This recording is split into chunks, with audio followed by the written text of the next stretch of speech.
अस्सलाम वालेकुम। अगर आप फॉरेक्स ट्रेडिंग सीखना और समझना चाहते हो, लेकिन कन्फ्यूज़ हो कि ये पेयर क्या होते हैं। जैसे कि आपने अक्सर औक़ात देखा होगा कि जैसे ही हम फॉरेक्स का कोई भी चार्ट ऑन करते हैं, तो हमारे सामने 2 करेंसीज़ के 2 कंट्रीज़ 2 अलग-अलग मुल्कों के करेंसी के पेयर्स आ रहे होते हैं। जैसे कि यूरो यूएसडी या फिर जेबीपी यूएसडी या फिर दूसरी करेंसीज़ के नाम से जो है एक पेयर बना हुआ आता है, तो जिसको देखते हुए जो है ट्रेड होती है। इसी तरीके से एक मिसाल के तौर पे मान लेते हैं कि अक्सर औक़ात मार्केट कभी ऊपर की तरफ मूव होती है और मार्केट कभी नीचे की तरफ मूव होती है।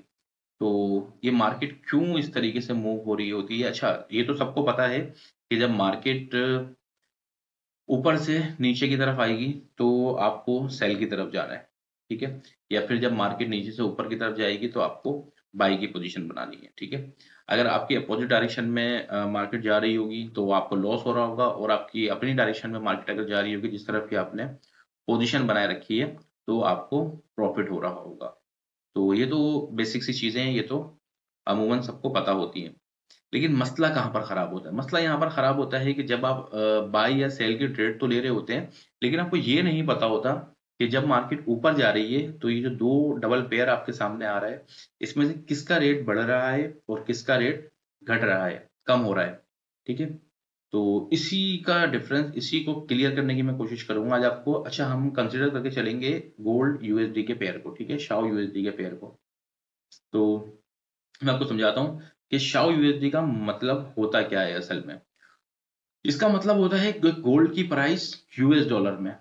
शाओ गोल्ड को मतलब शाओ गोल्ड को शो करता है और यूएसडी डॉलर को, ठीक है? इतना आपको समझ में आ गया होगा। जब हम गोल्ड में ट्रेड करते हैं तो हम सोना खरीद नहीं रहे होते, बल्कि गोल्ड की प्राइस के ऊपर नीचे होने पर ट्रेड करते हैं, ठीक है? मतलब जब मार्केट गोल्ड का रेट ऊपर जा रहा हो या गोल्ड का रेट नीचे आ रहा हो, तो हम उसमें सोना नहीं परचेज़ कर रहे होते हैं, हम जस्ट उसके अंदर ट्रेड कर रहे होते हैं, ठीक है?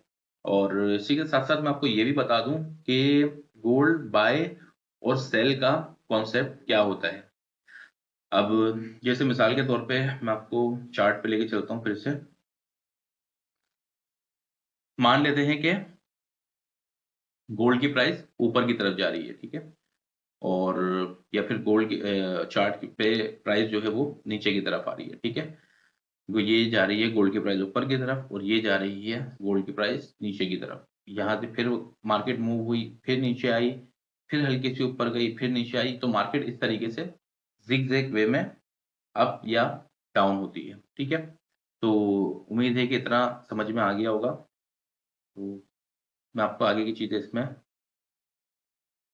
बताता हूँ कि अगर आपको लगता है कि प्राइस ऊपर जा रही है, तो आप बाय करते हो और आपको लगता है कि प्राइस नीचे जा रही है, तो आप सेल कर देते हो। अब मिसाल के तौर पे हम मान के चल लेते हैं 1 मिनट के लिए कि गोल्ड की जो प्राइस है, वो है 2000 यूएसडीटी, ठीक है? है ही नहीं, सिर्फ़ कंसीडर कर लेते हैं। मान के चलो कि इस हिस्से में, इस जगह के ऊपर, यहाँ पर गोल्ड की प्राइस है 2000 यूएसडीटी और वो प्राइस हमारी यहाँ से मूव होकर यहाँ चली गई है और इस जगह पर हमने पोज़ीशन बनाई 2000 यूएसडीटी के ऊपर और मार्केट मूव होके चली गई 2008 यूएसडी पर, ठीक है? 2000 यूएसडी से लेकर मार्केट चली गई 2008 यूएसडी पर। तो यहाँ से जो है आप अपने ट्रेड से आउट हो गए, बाहर हो गए, ठीक है? तो यहाँ से लेकर यहाँ तक में, इस हिस्से में जो मार्केट में फ़र्क आया है ना, वो है आपका प्रॉफ़िट।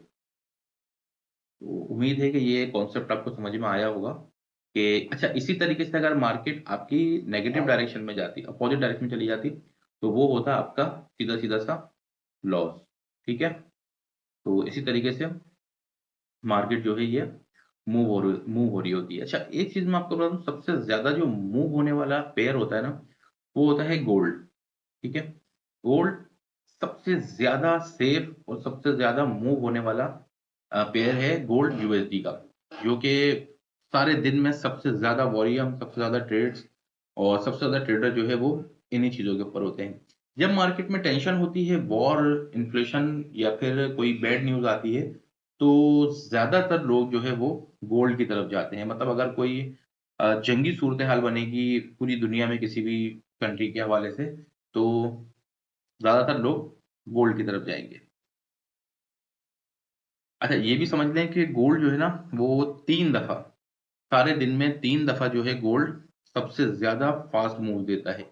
अब वो कौन-कौन सा टाइम है कि जिस वक़्त गोल्ड हमें सबसे ज़्यादा मूव दे रहा होता है, ठीक है?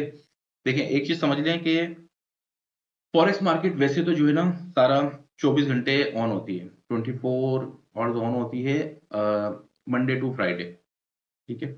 इन 5 दिनों में मार्केट टोटल ऑन रहती है 24 घंटे, लेकिन इसके कुछ खास मखसूस वक़्त होता है, जिस वक़्त मार्केट में अच्छे मूव मिलते हैं। जैसे मान के चलें कि मार्केट,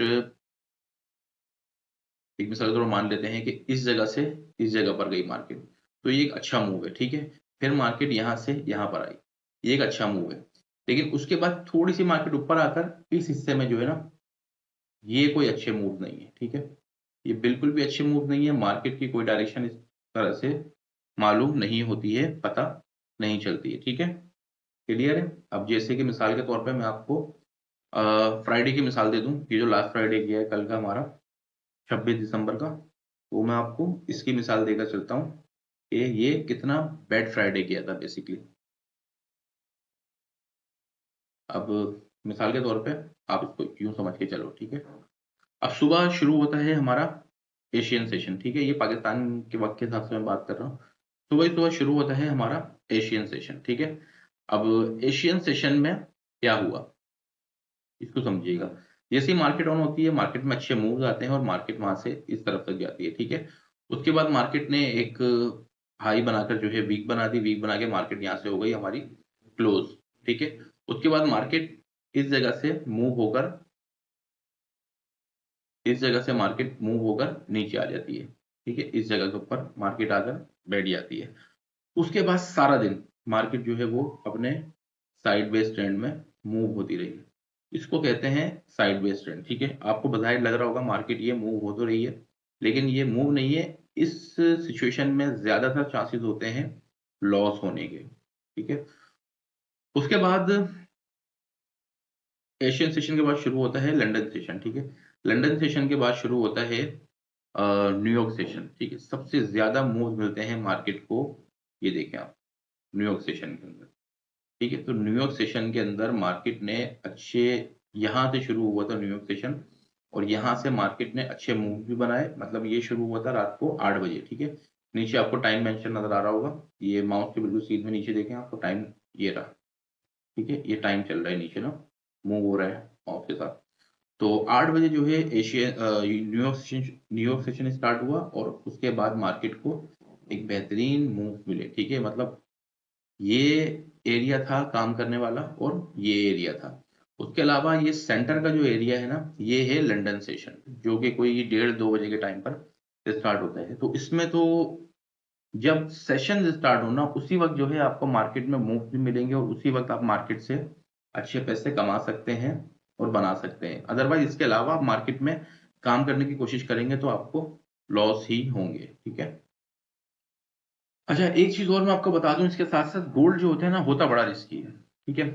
गोल्ड में प्रॉफ़िट फ़ास्ट होता है, लेकिन लॉस भी उतने ही होते हैं। मतलब जितने ज़्यादा प्रॉफ़िट होते हैं, अगर आप गलत ट्रेड ले लेंगे या आपकी डायरेक्शन गलत हो जाएगी और आप बैठे रहेंगे, मतलब आप ये कंसीडर आपको लग आप सिर्फ़ इसके ऊपर कि वापस आ जाएगी मार्केट, इसके ऊपर काम करेंगे तो फिर आपको इसके अंदर लॉसेस अच्छे हो जाएँगे। बहुत ज़्यादा पॉसिबिलिटी होती है कि अकाउंट ही वॉश हो जाए आपका। समझ के ट्रेड करेंगे, डिसिप्लिन के साथ करेंगे तो आप इसके अंदर से अच्छे प्रॉफिट गेन कर सकते हैं, अदरवाइज़ आप अपना अकाउंट वॉश करवा देंगे, ठीक है? अच्छा, जो हमारे नए ट्रेडर हैं ना, जो नए आने वाले हैं, उनके लिए कुछ बेसिक रूल मैं आपको बता देता हूँ कि स्मॉल लॉट यूज़ करो।